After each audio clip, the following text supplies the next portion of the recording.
नमस्कार दोस्तों, आप सभी लोगों का स्टडी IQ अकेडमी स्वागत है। आप सभी विद्यार्थियों के लिए आज 18वें नंबर की क्लास होने वाली है राजस्थान जीके की। बहुत ही इम्पोर्टेंट जो क्वेश्चन होंगे वही हम आज करने वाले हैं और आप इस वीडियो को अंत तक जरूर देखना, क्योंकि यहाँ से क्वेश्चन आएगा ही आएगा आपकी भर्ती परीक्षा में। जितने भी विद्यार्थी चतुर्श्रेणी कर्मचारी भर्ती परीक्षा की तैयारी कर रहे हैं उनके लिए हमने लगातार क्लासेस जारी कर रखी है। रोजाना शाम को 7 बजे डेली क्लास होती है। और आप लोगों को बता दूं, यदि आप अन्य भर्ती परीक्षा की तैयारी कर रहे हो तभी ये क्वेश्चन उनके लिए भी महत्वपूर्ण रहने वाले हैं। तो हम आज करने वाले हैं जो भी आपके लिए इंपॉर्टेंट क्वेश्चन हो सकते हैं उन सभी को। पहला क्वेश्चन है और ये ऐसे की ऐसी PDF आपको मिल जाएगी और ऐसा कैसा है, जो ये कलर है ये लग के यहाँ पर मिल जाएगा कि कौन सा सही है कौन सा नहीं है। ये PDF मिलेगी Telegram group study IQ academy में, ये नाम सर्च कर लेना और आपको PDF मिल जाएगी, फ्री में मिलेगा PDF कंटेंट वगैरह सब कुछ, ठीक है ना। चलो, 2011 की जनगणना के अनुसार राजस्थान के निम्न में से किस जिले में लिंगानुपात सबसे अधिक है। बताना है आपको कि लिंगानुपात सबसे अधिक है कौन से जिले में। अच्छा क्वेश्चन है, बताइए। तो लिंगानुपात सबसे अधिक है डूंगरपुर जिले में। कहां पर है लिंगानुपात सबसे अधिक? डूंगरपुर जिले में है, याद रखिएगा। अगला प्रश्न, राजस्थान के इन क्षेत्रों में से कौन सा शुष्क उत्तर पश्चिमी मैदान का एक भाग है। तो उत्तर पश्चिमी मैदान का भाग है, शुष्क वाला पूछा गया है यहां पर। चलो बताओ। ओनली शुष्क पूछा गया है तो जवाब हो जाएगा बाड़मेर। क्या हो जाएगा? बाड़मेर जवाब हो जाएगा। यदि अर्ध शुष्क पूछते तो ये भी हो जाते, परंतु यहां पर केवल और केवल आपसे पूछा है शुष्क मैदान वाला, ठीक है, तो बाड़मेर होगा। अगला क्वेश्चन है, राजस्थान का कौन सा स्थान भारत के अनुसूचित मरुस्थलीय क्षेत्र में नहीं है। अनुसूचित मरुस्थल क्षेत्र में नहीं है। और दोस्तों इंपॉर्टेंट क्वेश्चन है, सारे के सारे याद रखना। देखो, झुंझुनू भी है, जैसलमेर भी है, जोधपुर भी है, उदयपुर नहीं है। दिख रहा है आराम से, उदयपुर नहीं है अनुसूचित मरुस्थलीय क्षेत्रों में।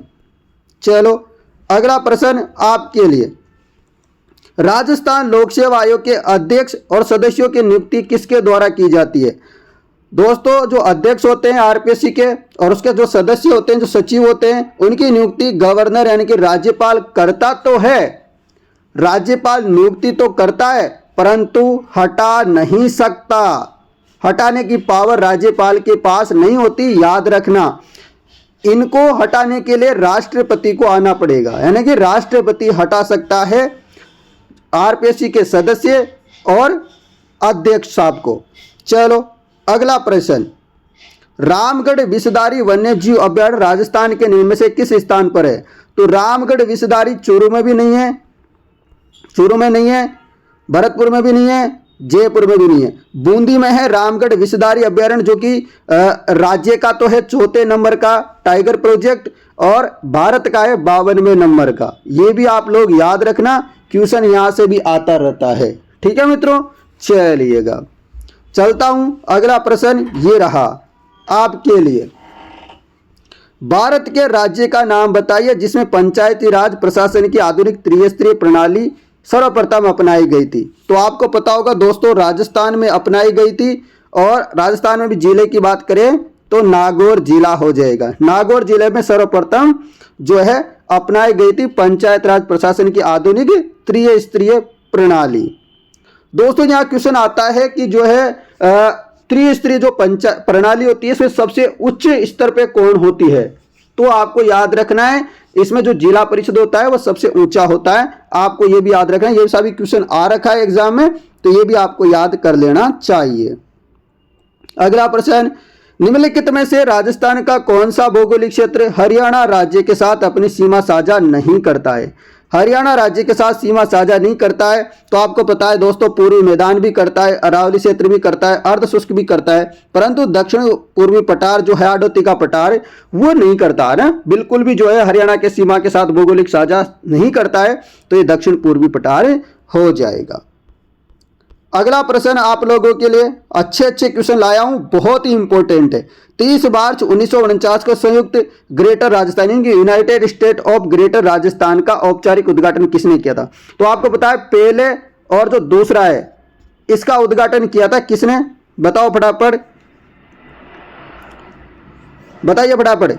और तीसरे का किसने किया था? तो तीसरे का तो किया था किसने? पंडित जवाहरलाल नेहरू ने। और चौथे का किया था सरदार वल्लभ भाई पटेल जी ने। चौथे का जो उद्घाटन किया था, चौथे चरण का, सरदार वल्लभ भाई पटेल, जिसमें बीकानेर वगैरह, जैसलमेर, जयपुर, बड़ी बड़ी रियासतें मिल गई थी। ठीक है, फर्स्ट और सेकंड का एक ही आदमी ने किया था। और किसने किया था? फटाफट कमेंट करके आप बताओगे मुझे। ठीक है ना?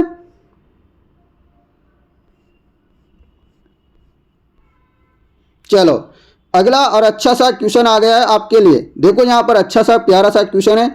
सूची फर्स्ट में बोली और उपभाषा दे रखी है, दूसरे में दे रखी है मुख्य रूप से इन मंडलों में बोली जाने वाली बोली। जैसे हाडोती है, हाडोती को कहाँ बोलते हैं? झालावाड़ बारां में। ब्रजभाषा भरतपुर करौली में बोली जाती है। मारवाड़ी जोधपुर जैसलमेर में। शेखावाटी सीकर झुंझुनू में। तो इस प्रकार ऑप्शन कौन सा सही हो जाएगा अपना? बताओ फटाफट। तो ऑप्शन नंबर सी सही हो जाएगा। ठीक है ना? चलो अगला प्रश्न आप लोगों के लिए। देखो आज बहुत ही बढ़िया तरीके से मैं क्वेश्चन लेके आया हूं, आपको लग भी रहा होगा, मतलब देखने में भी अच्छा लग रहा होगा। आज लुक आ रहा होगा इसमें ना। राजस्थान राज्य योजना बोर्ड का अध्यक्ष निम्नलिखित में से कौन होता है? बताओ। राजस्थान राज्य योजना बोर्ड का जो अध्यक्ष निम्नलिखित में से कौन होता है? तो वो होता है मुख्यमंत्री। और अभी वर्तमान में कौन है? भजन लाल शर्मा जी। और इनका विधानसभा क्षेत्र है सांगानेर। कभी गलती से याद मत लिख लेना कि ये भरतपुर से इनका विधानसभा क्षेत्र है, गलती हो जाएगा, कभी कभी ऐसा क्वेश्चन आ जाएगा। अभी कौन सी विधानसभा चल रही है दोस्तों? तो ये 16वीं विधानसभा चल रही है, ये भी आप लोग याद रखना। ठीक है, याद रखोगे? चलिएगा अगला प्रश्न। पेरिस पैरा ओलंपिक 2024 के किस खेल वर्ग में मोना अग्रवाल ने कांस्य पदक जीता? तो मोना अग्रवाल ने दोस्तों यहां पर कांस्य पदक जीता था। किसमें जीता था? बताओ फटाफट। तो जवाब हो जाएगा R2 महिला 10 metre air rifle SH1 category में इन्होंने जो है कांस्य पदक जीता है, आप याद रख लेना। चलो अगला प्रश्न आप लोगों के लिए। भारतीय संविधान के किस अनुच्छेद यानी कि आर्टिकल द्वारा प्रत्येक राज्य में राज्यपाल की नियुक्ति का प्रावधान है? प्रत्येक राज्य में राज्यपाल की नियुक्ति का प्रावधान किसमें किया गया है? तो ये आर्टिकल 153 में जो है प्रावधान किया गया है कि प्रत्येक राज्य का एक राज्यपाल होगा। पहले ऐसा था, परंतु 7वां संविधान संशोधन हुआ, 7वां संविधान संशोधन होता है, उसके बाद ये कहा गया है कि एक राज्यपाल एक जो राज्यपाल होगा वो 2 राज्यों का भी राज्यपाल हो सकता है या उससे अधिक का भी हो सकता है। ठीक है मित्रों, तो ये क्वेश्चन भी आपके लिए इंपॉर्टेंट हो जाता है। कौन सा संविधान संशोधन किया गया था? तो 7वां संविधान संशोधन किया गया था और इसी संविधान के अंतर्गत इस बात को जोड़ा गया है, कोई अलग से कोई संविधान वगैरह जो कोई अनुच्छेद वगैरह नहीं बनाया है। ठीक है, चलो अगला प्रश्न। राज्य मानवाधिकार आयोग के अध्यक्ष के लिए सबसे उपयुक्त कथन की पहचान करें, वह रहा है या रही हो? बताओ। हाँ, यदि आपको राज्य मानवाधिकार आयोग का अध्यक्ष बनना है, यदि मतलब आप सोच रहे हो, आपके मन में चल रहा हो कि कहीं मैं भी बन जाऊं कभी जाकर के अध्यक्ष वगैरह राज्य मानवाधिकार आयोग का, हाँ तो फिर आपको होना पड़ेगा, पहले कहीं भी रहे हो आप, उच्च न्यायालय के मुख्याधीश रहे हो या रही हो और न्यायाधीश रहे हो, तो आप जो है बन सकते हो, आप एलिजिबल हो मानवाधिकार आयोग के अध्यक्ष बनने के लिए। अगला प्रश्न। राजस्थान के मुख्य सचिवों को उनकी नियुक्ति के अनुसार पुराने से नए क्रम में आपको जमाना होगा। और मैंने तो इसको काट ही दिया, तो इसको छोड़ दीजिए आप लोग। मैं जब आपका इसका आंसर दूंगा ना, तब इसको आपको दे दूंगा अच्छे से।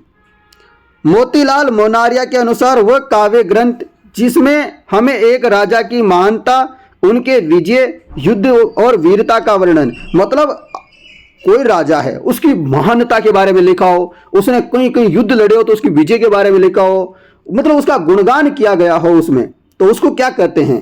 तो राजा का गुणगान हो रखा हो तो उसको बोलेंगे रासो बोलेंगे। क्या बोलते हैं उसको? रासो बोला जाता है। अगला प्रश्न। इन संगठनों में से कौन सा संगठन राजस्थान पंचायत राज प्रणाली के सबसे ऊंचे? मैंने अभी थोड़ी देर पहले पूछा था ना आपसे, तो आ गया आपका, बताओ फटाफट। तो जिला परिषद, यही पूछ रहा था मैं और आ भी गया, देखो। अगला प्रश्न। रणथंभौर के चौहान वंश का संस्थापक। रणथंभौर के चौहान वंश है दोस्तों, जब जयपुर अजमेर में युद्ध वगैरह चले तो यहाँ के जो राजा थे वो हार गए। हारने के बाद क्या होता है, यहाँ इसका बेटा था, तो दोस्तों पृथ्वीराज तृतीय का जो बेटा था गोविंदराज भाग करके चला गया रणथंभौर, और रणथंभौर जाकर के इन्होंने अपना राजकाज फिर से शुरू कर दिया। तो गोविंदराज हो जाएगा आपका रणथंभौर के चौहान वंश के संस्थापक। अगला प्रश्न, कौन सा संगठन राजस्थान में औद्योगिक क्षेत्रों में आधारभूत संरचना के विकास के लिए प्रमुख है? यह तो आप सब बच्चे को पता होगा। इसका जवाब हो जाएगा रीको। क्या हो जाएगा? रीको ही जो है जो संगठन राजस्थान में औद्योगिक क्षेत्रों में तो आधारभूत संरचना का विकास के लिए प्रमुख है। अगला प्रश्न, प्राकृतिक गैस आधारित रामगढ़ ताप संयंत्र कहाँ है? तो रामगढ़ ताप संयंत्र है वो आपके जैसलमेर में है। कहाँ है? जैसलमेर में है। अगला प्रश्न, नागर ब्राह्मणों से राजपूतों की उत्पत्ति का सिद्धांत किसने प्रतिपादित किया? तो ये किया था दोस्तों डॉक्टर DR भंडारकर के द्वारा। नेक्स्ट क्वेश्चन, ये रहा नेक्स्ट क्वेश्चन, पंडित जवाहरलाल नेहरू द्वारा प्रस्तुत उद्देश्य प्रस्ताव को संविधान सभा द्वारा कब अंगीकृत किया गया या स्वीकार किया गया? बताओ। जवाब हो जाएगा 22 जनवरी 1947 को। अगला प्रश्न, पिछवाई पेंटिंग किस विद्यालय में संबंधित है? पिछवाई पेंटिंग जिसमें भगवान कृष्ण के बाल रूप के चित्र वगैरह बनाए जाते हैं और यहाँ पर प्रकृति का अद्भुत दृश्य देखने को मिलता है, केला वगैरह की इनका पत्तों वगैरह पर। ठीक है, तो दोस्तों बताओ मुझे पिछवाई पेंटिंग का संबंध कहाँ से है? तो नाथ द्वारा से है। श्री नाथ जी के यहाँ पर जो है चित्र वगैरह उखेरे जाते हैं और नाथ द्वारा पड़ता है राज संबंध में। कहां पर? राज संबंध में। चलो अगला प्रश्न, ये रहा अगला प्रश्न। सूची फर्स्ट सूची सेकंड दे रखी है, यहां पर आपको मैच करना है। चलो करो फटाफट। जय संबंध झील कहाँ है? बताओ फटाफट। जय संबंध झील आपके उदयपुर में है। सांबर झील कहाँ है? जयपुर में है। डीडवाना झील कहाँ है? नागौर में। पचमदरा झील कहाँ है? बाड़मेर में है।